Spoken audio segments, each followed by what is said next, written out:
Assalamualaikum warahmatullahi wabarakatuh. Kembali lagi di channel Minang Flasher Tutorial, tutorialnya pemula. Baik, pada kesempatan hari ini saya kedatangan handphone merek Samsung ya, Samsung A12. Tadi diantar sama pemiliknya setelah tercelup ke dalam sungai habis mandi-mandi ya, mandi akhir pekan dan akhir tahun, dan akhirnya tercebur. Langsung saja kita buka ya, karena kronologinya masuk air, kita harus segera buka, lepaskan baterai, karena kalau dibiarkan lama-lama nanti takutnya semakin berbahaya. Oke, langsung saja kita buka.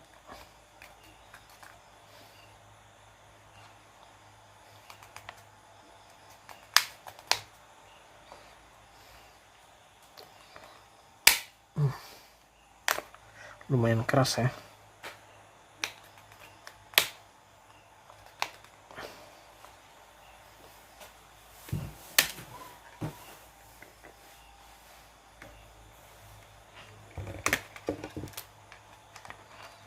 Oke, wow, banyak airnya guys.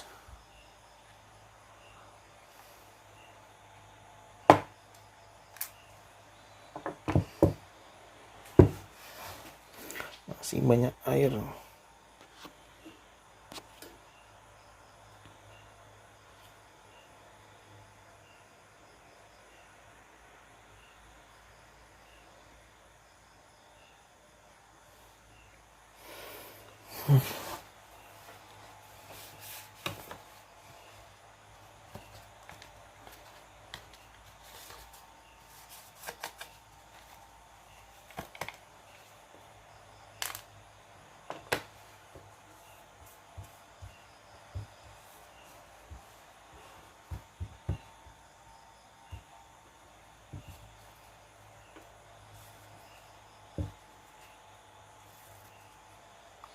Oke, selanjutnya kita buka cover.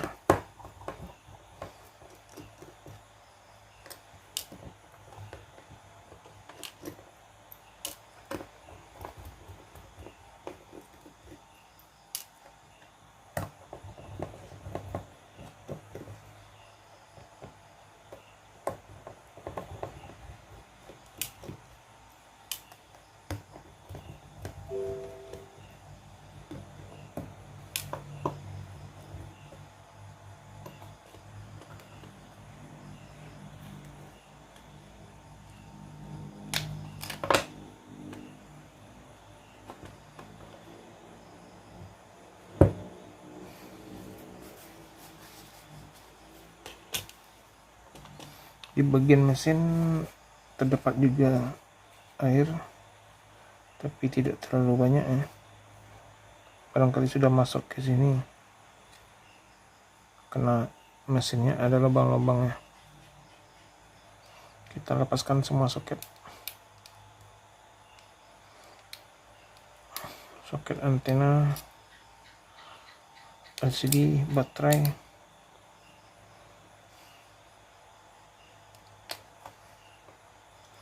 Kita lepaskan mount mesin.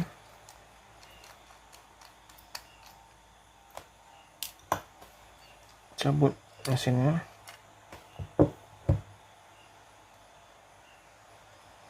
Masih juga ada air.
Oke, kita lanjutkan proses pemasangan LCD. Sebelum dipasang kita harus tes dulu ya, tes dulu LCD-nya apakah tampil atau tidak, karena kalau tidak dites ia akan merepotkan ya jika terdapat kendala, apakah seperti tidak cocok, tidak respon, atau lainnya.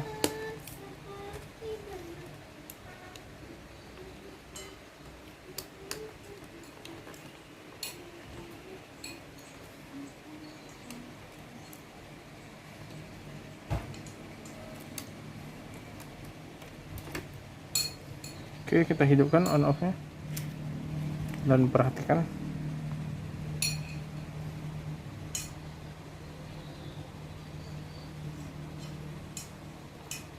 baterai telurnya. Baterai kita colokkan, lupa.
Benar saja masih terdapat air ya, masih banyak terdapat air.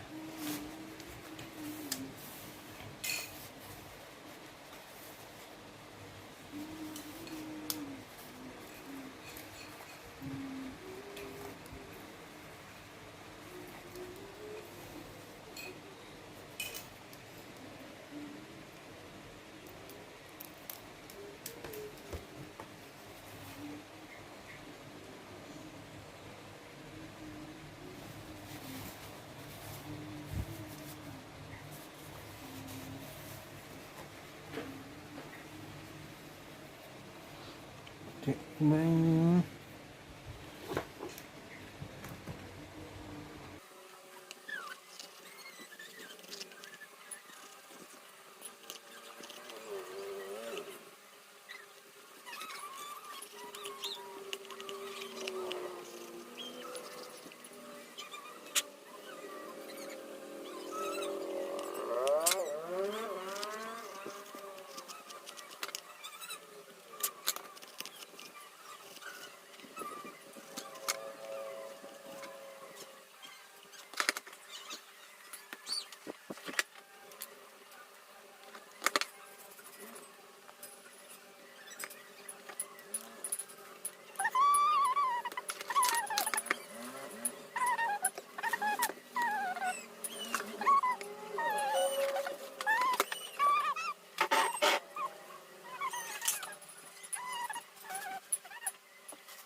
Oke teman semuanya, sekarang kita berada pada proses pembuatan jaring speaker. Kita posisikan kain puring ya, atau puring dari ransel. Ini saya ambil, posisikan puringnya pada tempat speaker, kemudian kita bikin garis yang menciplak bentuknya dan kita gunting ya sesuai garis yang sudah terbentuk tadi. Kebanyakan dari teman-teman konter maupun pemula, yang profesional maupun pemula, banyak mengabaikan hal yang sepele ini. Jaring speaker saat membongkar HP hilang atau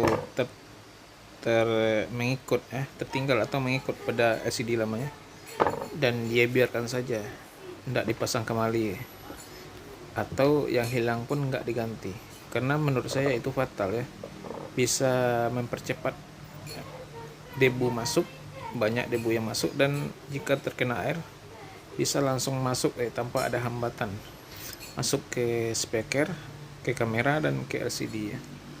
Itu sangat fatal akibatnya. Jadi sebisa mungkin teman-teman jangan lupa pas saat pembongkaran LCD ganti LCD ataupun kendala yang lainnya, jangan lupa diperhatikan jaring speaker itu. Jaring speaker itu jangan sampai hilang.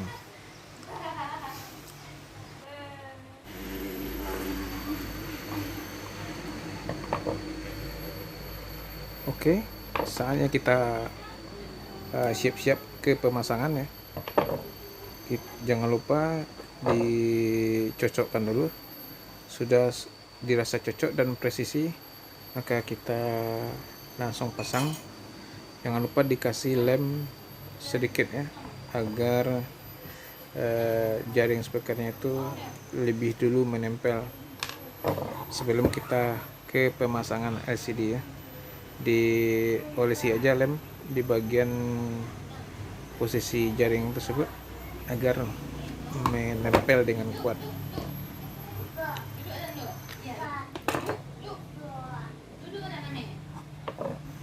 Oke, kemudian kita pasangkan. Simpel saja ya cara pemasangannya. Yang penting jangan menutupi area kamera. Nah, kita biarkan kering dulu sebentar, beberapa menit, kira-kira 3 atau 5 menit ya. Baru kita lanjutkan ke pemasangan LCD. Sambil menunggu, kita langsung saja itu memberi lem pada frame untuk pemasangan LCD-nya.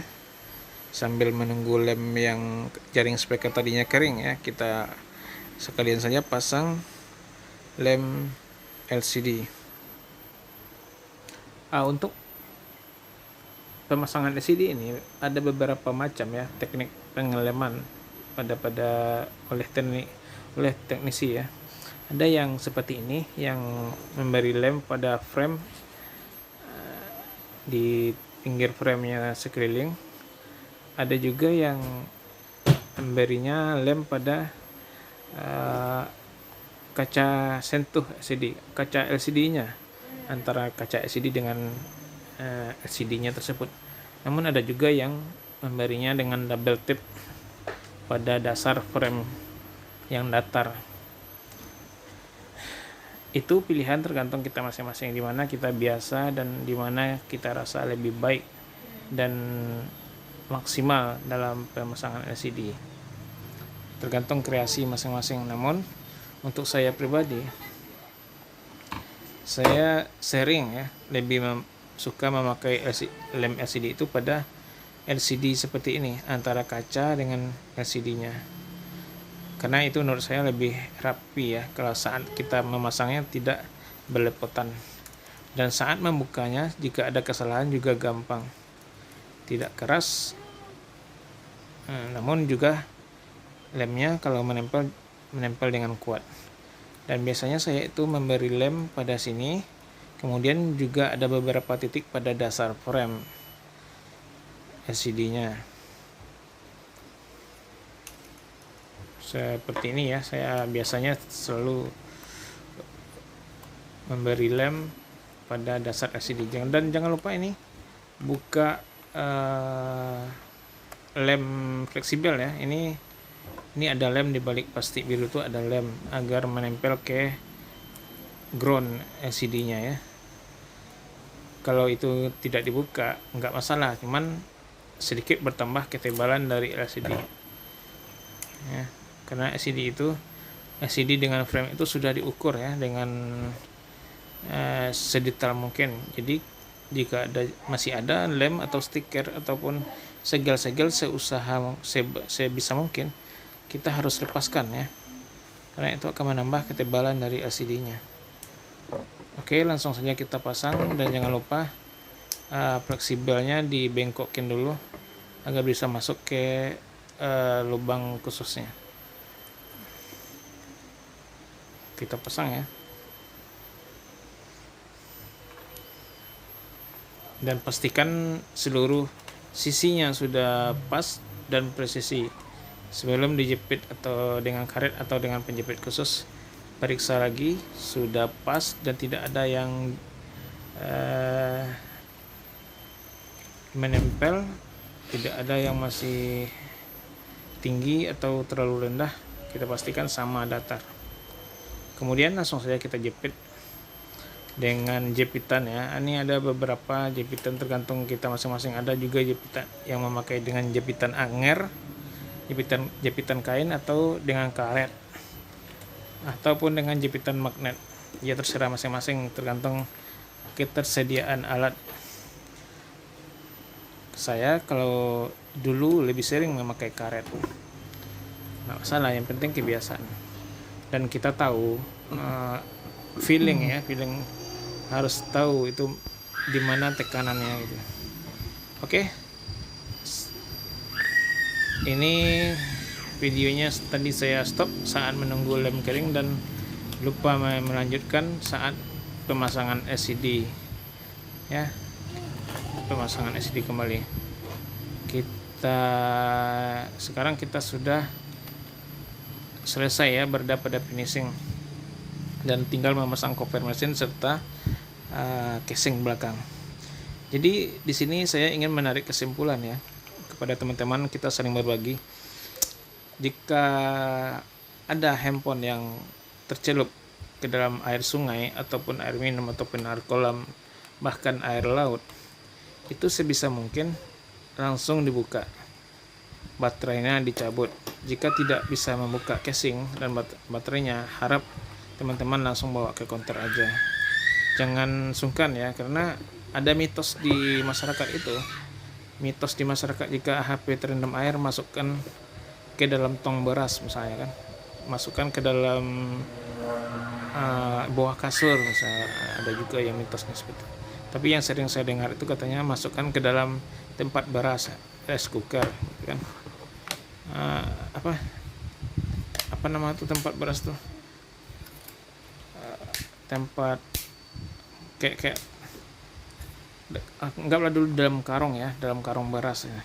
Karena kata orang-orang masyarakat itu, beras itu bisa menyerap air. Jujur ya, saya waktu kecil-kecil juga terpengaruh karena hal seperti itu. Namun setelah besar ini saya ada logisnya juga. Tapi nggak mungkin sejam 2 jam bisa kering ya. Kalau sehari 3 hari sampai seminggu bolehlah kering tersendirinya airnya. Tapi tidak bisa ya kalau dengan air laut kita bikin seperti itu. Kalau air minum bolehlah, karena dia tidak ada tingkat asamnya tidak tinggi seperti air mineral ya. Keasamannya sudah rendah, kemudian sudah tidak ada bakteri dan lainnya. Tapi jangan coba dengan air tawar, air sawah, ataupun air laut ya. Lebih parahnya air laut, karena air garam itu. Sehari aja, sehari semalam udah nggak dibuka, itu sudah bisa jadi korosi ya, seperti garam, ada garam-garam putihnya. Jadi sebisa mungkin langsung dibuka ya. Kalau nggak pandai buka, bawa ke counter. Yang terpenting baterainya itu yang dicabut, karena itu yang mengandung arus listrik dan bisa menyebabkan konslet kemana-mana. Oke, demikian tutorialnya. Terima kasih.